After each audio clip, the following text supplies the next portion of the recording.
बोल मिट्टी दिया बाविया तू क्यों नहीं बोलता। ये पंजाबी च विला गए जी अपना चौधरी फरीद साहब जेड़े खामोश ने, जेड़े डील करके आए ने और खामोश ने। और कौम भी जनाब देख रही है कि चौधरी फरीद जनाब पंजाब के सदर बनाए ने खान साहब ने। उन्हें जनाब 1 साल तक जेल विच कटी है, 9 महीने, तो उस बाद बाहर निकले ने जनाब, तो उस बाद खामोश हो गए ने। यदी की वजह है, कहते ना बोल मिट्टी दिया बाविया तू क्यों नहीं बोलता। तो यानी डील हो चुकी है बेसिकली, और ये बड़ी जल्दी आवाम को भी पता चल जाएगा कि चौधरी फरीद क्यों खामोश है, चौधरी फरीद की खामोशी की दसती है, चौधरी फरीद क्यों नहीं बोलता। कैसर लाई साहिबा क्यों नहीं हूं मीडिया से दसदे कि चौधरी फरीद क्यों खामोश है,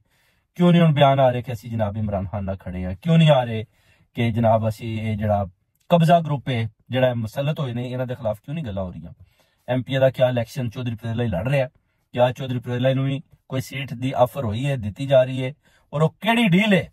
जी चौधरी फरीद करके बाहर आया है, जी सालक ने और अपना मोहसिन नकवी ने कराई है, जिदे तहत उन्होंने कहा कि तुसी खामोश रहना है, बोलना नहीं, बस तुसी कोई PTI के वर्करां नाल किसी किस्म की कॉर्नर मीटिंग नहीं करनी, तुसी किसी किस्म का हिस्सा नहीं लेना।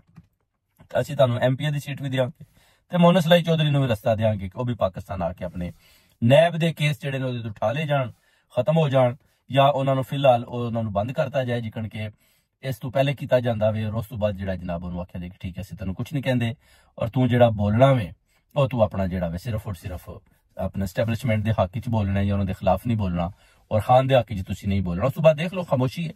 मोहसिन लाई की तरफों भी खामोशी है, फरीद की तरफों भी खामोशी है, और चुप करके बैठे ने, और डील जी सब के सामने है, मुकम्मल है। और ये डील जी है जनाब बड़ी जल्दी जड़ा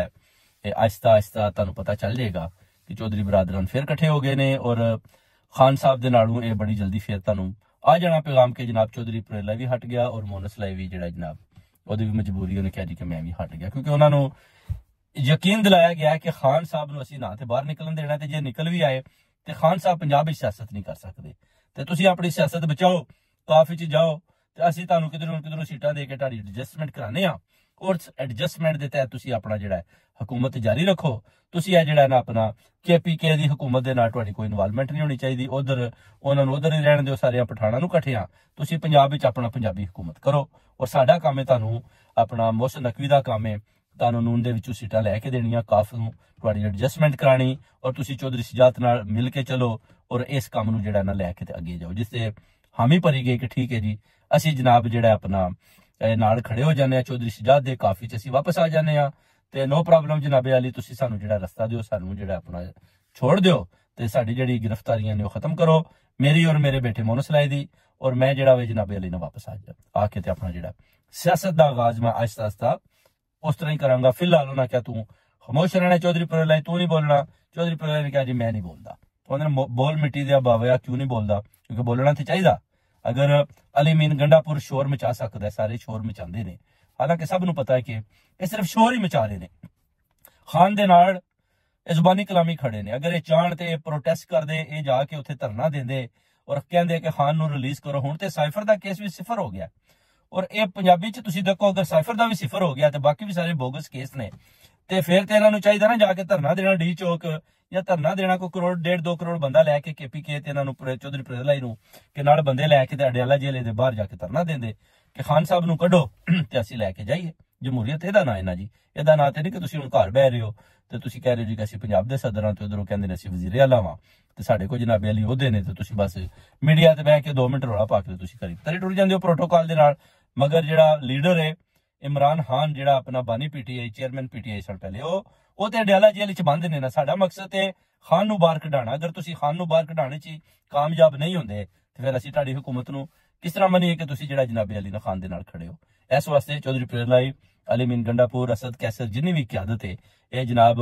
बाहर निकलन, और ये लीडरशिप लैके ते अपना बंदियां नूं लैके पंजाब विचों, उस तो इलावा KPK तो ये जाके अपना जनाब अडियाला जेल लगे डी चौक धरना देन, डिमांड करन कि जनाब इत्थे जिहड़ा ना खान साहब नूं रिहाई दी जाए। तुहानूं तो जनरल अपना जस्टिस अतर मानुला चंगा जिहड़ा बार बार काजी नूं जुत्तियां मारिया कि तू चुप कर, पहले मेरी गल सुन, तको किन्नी जुरतमंदी दा उस बंदे ने जिहड़ा ना अपना मुजाहरा किया है, और PTI का यानी साथ उन्हें बेसिकली कानून का दिता है, मगर वो लोगों क्या जी PTI का साथ दे रहा। हक और सच वास्ते वो खड़ा है, उन्हें काजी फायज साहब ने कहा खामोश खामोश हो जा काजी, पहले मेरी गल सुन, मैं खत्म करना फिर तू दूसरी कर। लोग बैठे ने, लोग मेरी गल सुन रहे ने, तू विच टोका टाकी ना कर। ते काजी खामोश हो गया। तको तुसी उस बंदे ने किड्डी वड्डी गल कीती। और उधर जस्टिस मोहसिन कियानी ने कहा कि मैं इन्हां नूं लिया के ते 18वें ग्रेड वालियां नूं मैं फ्लोर ते बहा देंगा, पूरी कबीना नूं इत्थे वजीर आज़म नूं मैं इत्थे बहा देंगा। मैं तकना हां तुसी साडा किस तरह मुकाबला करदे हो। कानून ते फिर तगड़ा हो रहा है, मगर इधरों भी तो थोड़ा जिहा आसरा करान ना जनाब। अली मीन गंडापुर चौधरी परवेज़ लई अपनी रैलियां दा इंतजाम करन, बाहर निकलन और अवाम नूं नाल लैके ते जान, उस पासे जान और उत्थे जाके धरना देन और उत्थे डी चौक या डेरा जेल दे सामने बैठन और डिमांड करन कि कैदी नंबर 804 रिहाए, ये सब केस जाली बोगस ने बाहर कड्डो और लैके अपना जमान पार्क या बनी गाला दी तरफ पहुंचन। बहुत बहुत शुक्रिया।